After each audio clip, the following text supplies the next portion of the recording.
સરપંચ ઓ સરપંચ આ તલાવમાં પાણી ભરાય શું કરવાનું છે અરે આ ભાઈ સીધી સરપંચ બીક દેતા થઈ ગયા આવું ના ચાલે ભાઈ તું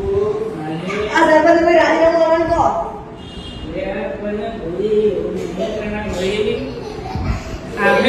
તમે કોઈ ચૂંટણી નહીં લાયા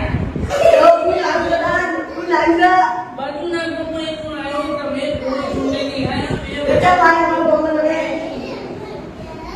આજે પાણી ભરાવા દે બધું ભરાવા દે તમારે બધા ખબર પડવી જોવે ને યાર એની ખબર મને પાછી સરપંચ અમારા ગોમના થઈને અમારો સપોર્ટ નહીં કરતા તમે હા દારૂ જ પીવો તમે સરપંચમાં બધું પીવું પડે